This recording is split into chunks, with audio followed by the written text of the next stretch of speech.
12 अक्टूबर 2024 रात 9 बजे बैंड्रा ईस्ट मुंबई। गली मोहल्ले में धूम मची हुई थी क्योंकि देवी दुर्गा की विसर्जन यात्रा वहां से गुजर रही थी। भीड़ के नाच गाने की मस्ती के बीच पटाखों का शोर लगातार आसमान में गूंज रहा था। पास की गली में अपने बेटे के ऑफिस में विराजमान कांग्रेस से एनसीपी में छलांग लगाने वाले नेता बाबा सिद्दीकी एक नए बिल्डिंग प्रोजेक्ट पर चर्चा कर रहे थे। 30 मिनट बाद सिद्दीकी बाहर निकले। साथ में उनका ड्राइवर और एक कांस्टेबल था जो उनकी सुरक्षा में तैनात था और वो चलने लगे अपनी गाड़ी की ओर, जो हमेशा की तरह कुछ 200 मीटर की दूरी पर पार्क की गई थी। ये उनकी पुरानी आदत थी क्योंकि उस दूरी को तय करते हुए उन्हें अपने कार्यकर्ताओं से मिलने और अपने समर्थकों के बीच अपनी मौजूदगी दिखाने का मौका मिलता था। लेकिन त्योहार की मस्त भीड़ का फायदा उठाते हुए पास के ऑटो रिक्शा में 3 लौंडे छिपकर उनका इंतजार कर रहे थे। उन तीनों के चेहरे रुमाल से ढके हुए थे और कुछ भारी चीजों से भरे बैग को उन्होंने कस कर पकड़ा हुआ था। फूटते पटाखे, त्योहारों की भीड़ और सिर्फ एक कांस्टेबल की सुरक्षा, इसी सही मौके का फायदा उठाते हुए वे बाहर निकल पड़े। जैसे ही सिद्दीकी अपनी गाड़ी तक पहुंचकर दरवाजा खोलने ही वाले थे कि वो तीनों अजनबी लौंडे जो अब सिद्दीकी से बस कुछ ही कदमों की दूरी पर पहुंच चुके थे और वे तुरंत काम पर लग गए। एक ने पेपर स्प्रे निकाला सिद्दीकी को चौंकाने के लिए, लेकिन उसी वक्त उसका एक साथी घबरा गया। उसने फौरन 9mm तुर्की पिस्तौल निकाली और बिना सोचे समझे सिद्दीकी पर 6 गोलियां दाग दी। 4 गोलियां निशाने से चूक गई, 3 गाड़ी पर लगी और एक गोली पास खड़े एक आदमी के पैरों में जा लगी। लेकिन बची 2 गोलियां बिल्कुल निशाने पर लगी, सिद्दीकी के सीने को फाड़ते हुई। जाने माने राजनेता जमीन पर गिरे पड़े थे बड़बड़ाते हुए, मुझे गोली लगी है, अब मैं नहीं बचूंगा, मैं मर जाऊंगा। साथ ही उनकी सुरक्षा में तैनात कांस्टेबल जो उन्हें बचाने के लिए वहाँ था, इस पूरे हंगामे से दंग रह गया। लेकिन इससे पहले कोई कुछ कदम उठाता, वो पहले वाले लड़के ने कांस्टेबल की आंखों में पेपर स्प्रे छिड़क दिया, जिससे वो तड़पते हुए दर्द में चिल्लाने लगा। और पटाखों की आवाजों के बीच जो गोलीबारी की आवाज को पूरी तरह से ढक चुकी थी, इसका फायदा उठाकर तीनों शूटर भीड़ में घुल मिल गए। जबकि लोग त्योहार की धूमधाम में खोए हुए थे, इस घटना से बिल्कुल अनजान। एक तरफ जहां उसका ड्राइवर सिद्दीकी को संभाल रहा था, वहीं दूसरी ओर उसका बौखलाया हुआ कांस्टेबल खुद को संभालते हुए नजदीकी पुलिस थाने को खबर कर रहा था। कंट्रोल रूम, 3 हमलावर, बाबा सिद्दीकी को गोली लगी है। कुछ मिनटों में ही सही पास के थानों से 10 पुलिसकर्मी मौके पर पहुंच गए। हालांकि इस समय तक अपराधी अपने कपड़े बदल चुके थे और काफी दूर भाग निकले थे। उनमें से एक शूटर इतना हरामी था कि अपनी शर्ट बदलने के बाद वो सिद्दीकी की बॉडी देखने वापस आया। अजीब बात तो ये थी कि पीछा कर रही पुलिस ने उसी शूटर से मदद मांग ली। 3 शूटर यहाँ से भागते हुए देखे क्या? शूटर? नहीं तो। लेकिन फिर दूसरे शख्स ने मदद की। हाँ सर, किसी मोबाइल चोर को बच्चों के पार्क की ओर भागते हुए देखा था, वहाँ उस तरफ। पार्क के अंधेरे में पुलिस ने शूटर को कटीले तारों की दीवार लांघने की कोशिश करते हुए देखा और उसे तुरंत पकड़ लिया। भागता कहाँ है साले? एक और जो झाड़ियों में छिपा हुआ था, एक डरपोक लौंडा, उसने अपनी बंदूक फेंक कर खुद ही अपने आप को पुलिस के हवाले कर दिया।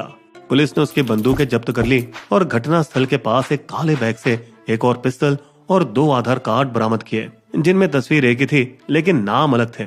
लेकिन तीसरा शूटर जो भीड़ में घुल गया था, इतना खूंखार था कि वो लीलावती अस्पताल तक पहुंच गया, जहां बाबा को भर्ती कराया गया था, शायद ये देखने के लिए कि उनका मिशन पूरा हुआ या नहीं, जिसकी पुष्टि उस रात टीवी चैनलों पर कर दी गई थी और घटना ब्रेकिंग न्यूज बन गई थी। मतलब पहले सलमान खान पर फायरिंग और अब ये, जिसने मुंबई वासियों को 80 और 90 के दशक वाले गैंग वॉरों की याद दिला दी, जो इसी तरह अक्सर हुआ करते थे। ये घटना मुंबई पुलिस के भौकाल पर गहरी चोट थी और सिद्दीकी की प्रोफाइल देखते हुए मुंबई पुलिस और क्राइम ब्रांच ने 15 टीमें बनाई और दोनों शूटरों से जमकर पूछताछ की, जिससे पता चला कि वो मुंबई के बाहर से आए थे। हरियाणा, यूपी। इसके अलावा तीसरे फरार शूटर का भी पर्दाफाश हुआ, जो यूपी का रहने वाला था और अक्सर इंस्टाग्राम पर गैंगस्टर बनने की पोस्ट डालता रहता था। यार तेरा गैंगस्टर है जानी, शरीफ तो बाप है, हम नहीं। लेकिन अगले ही दिन एक वायरल सोशल मीडिया पोस्ट में एक शुभम उर्फ शुभू लोंकर ने खुलेआम जिम्मेदारी ली, जो भी सलमान और दाऊद से रिश्ता रखेगा हम उसे खत्म कर देंगे। जो सलमान और दाऊद का दोस्त है उन्हें अपना हिसाब चुकता करना होगा। ये सीधा सीधा इशारा था सिद्दीकी के बॉलीवुड के भाई के साथ बेहद अच्छे संबंधों का। पर सलमान खान से आजकल पंगा कौन ले रहा है? जाहिर तौर पर बदनाम लॉरेंस बिश्नोई गैंग। इस साल अप्रैल में सलमान के गैलेक्सी अपार्टमेंट पर धमकी वाली फायरिंग के बाद सिद्दीकी की हत्या, जो कि एक और खतरनाक संदेश देती है, जो है मुंबई के ऊपर अपनी गैंगस्टर वाली सत्ता स्थापित करने की कोशिश। और शायद ये सलमान फायरिंग केस में पुलिस कस्टडी में उनके शूटरों की आत्महत्या का बदला लेना भी हो। थोड़ा रुक जाइए, यहाँ गौर फरमाइए। सलमान वाले मामले में जहां लॉरेंस के कजिन अनमोल बिश्नोई ने सीधे जिम्मेदारी ली थी, वहीं इस बार किसी मामूली मोहरे ने इसकी जिम्मेदारी ली है, जबकि बिश्नोई का मुख्य नेतृत्व चुप रहा। क्या ये रणनीति बदले का इशारा है? क्या पकड़ा होगा? क्या ये बिश्नोई का काम था या किसी और का? ये हमला कैसे प्लान किया गया? सिद्दीकी कौन था और वो जरूरी क्यों है? पर दोस्तों, पहले सब्सक्राइब कर लीजिए और बेल आइकन थोड़ा दबा दीजिए, फिर आराम से बैठकर पूरा वीडियो देखिए, सारे सवालों के जवाब मिल जाएंगे। चलिए, 1964 तो कई लोगों की तरह 5 साल के जियाउद्दीन उर्फ बाबा सिद्दीकी और उनका परिवार भी पटना से मुंबई आए थे। अपनी जिंदगी के शुरुआती दिनों में कॉलेज में सिद्दीकी कांग्रेस की छात्र शाखा NSUI में सक्रिय रूप से शामिल हो गए थे। शुरुआत से उन्हें दिलदार और नरम दिल का माना जाता था, जो रमजान के महीने में लोगों को राशन बांटते थे। हालांकि बाबा की जिंदगी तब बदली जब कांग्रेस के सांसद सुनील दत्त ने 1980 के दशक में उनके समाज सेवा के काम से प्रभावित होकर उन्हें अपनी छत्र छाया में ले लिया, जिससे उन्हें मुंबई के दिग्गज कांग्रेस नेताओं के साथ संपर्क बनाने में मदद मिली। उन्होंने बैंड्रा जैसे पॉश इलाकों पर शान से राज किया, पहले BMC कॉर्पोरेटर के रूप में और फिर 3 बार लगातार बैंड्रा पश्चिम के विधायक के रूप में। लेकिन उनके आर्थिक हालातों में 4 चांद तो तब लगे जब वो महाराष्ट्र की हाउसिंग डेवलपमेंट अथॉरिटी महाडा के अध्यक्ष बने और HDIL के वधावन भाई, जो जेल में कैद हैं, उनसे करीबी रिश्ते बनाए, जिन्होंने कई स्लम रिहैब प्रोजेक्ट्स में बाबा से मदद ली, जो कि बहुतों को रिश्वतखोरी लगता था। ये भी सुनने में आता है कि बाबा अपने बैंड्रा क्षेत्र में सभी रियल एस्टेट प्रोजेक्ट्स पर पैनी नजर रखते थे और बिना उनकी मंजूरी के कुछ भी नहीं बन सकता था। जैसे एक ऑक्यूपेंसी सर्टिफिकेट प्राप्त करना होता है, कहा जाता है ये उनकी सहमति के बिना बिल्कुल असंभव था। कुछ साल पहले बाबा ने अपनी खुद की रियल एस्टेट फर्म भी शुरू की, जो कि 15,000 करोड़ रुपए यानी 2 अरब डॉलर की कीमत तक पहुंच गई। दिलदार बाबा अपनी शानदार इफ्तार महफिलों के लिए भी जाने जाते थे, जिनमें बॉलीवुड के कई A-लिस्टेड सितारे आते रहते थे, जिनसे उनकी लोकप्रियता और बढ़ी। क्या आपको पिछले दशक शाहरुख और सलमान के बीच चल रहे 5 साल का कोल्ड वॉर याद है? वो ऐसी ही कोई पार्टी थी जहां बाबा की ही जादुई शक्तियों के कारण करण अर्जुन भाइयों ने एक दूसरे को गले लगाया और रिश्तों की खटास को खत्म किया। इसके बाद बाबा ने सुनील दत्त के प्यार को भी सज्जनता से लौटाते हुए उनके बेटे संजू बाबा के आर्म्स एक्ट से जुड़े सभी कानूनी झमेलों में हर कदम पर उनका सहारा बने और सलमान के खिलाफ कथित हिट एंड रन केस के बाद भी उन्होंने उसका साथ दिया, क्योंकि रिपोर्ट्स के अनुसार बाबा पहले व्यक्ति थे जिन्होंने सलमान को शरण दी और साथ ही कानूनी मदद भी दी। तो क्या सिद्दीकी की बॉलीवुड और भाई के साथ दोस्ती उन्हें भारी पड़ी, जिससे वो बिश्नोई का आसान निशाना बन गए? आइए देखते हैं। जैसे मुंबई पुलिस शुभम लोंकर को अपने अपराधी रिकॉर्ड्स में तलाशने लगी, जिसने सोशल मीडिया पर पोस्ट किया था, उन्हें ये जानकर खुशी हुई कि लोंकर जनवरी से पहले से जेल में बंद था, अवैध हथियार रखने और सलमान शूटिंग मामले में। लेकिन फिर ये क्या, पुलिस की खुशियां यूं उदासी में क्यों बदल गई जब उन्हें पता चला कि सितंबर में उनकी जमानत हो गई थी, जिसके बाद वो गायब हो गया था। फिर भी पुलिस ने हार नहीं मानी और शुभम के फेसबुक अकाउंट को ट्रैक करते हुए बड़ी मेहनत से उस अकाउंट के असली संचालक को खोज निकाला। प्रवीण लोंकर, शुभम का भाई, जिसे तुरंत गिरफ्तार किया गया और उसने साजिश के सारे राज उगल दिए।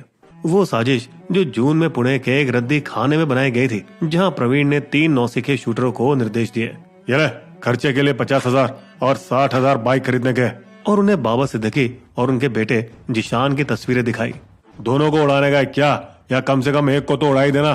साथ ही उनको चेतावनी भी दी, और हाँ, कोई भी SMS नहीं, ना ही WhatsApp, समझे? उन्होंने सिर्फ इंस्टाग्राम और स्नैपचैट यूज किया, क्योंकि वहाँ हर मैसेज एक बार पढ़ने के बाद गायब किया जा सकता है, जिससे उसे ट्रेस करना नामुमकिन हो जाता है। पुणे से निकलकर फिर तीनों शूटर मुंबई के पूर्वी उपनगर कुर्ला में एक घटिया से फ्लैट में रहने लगे।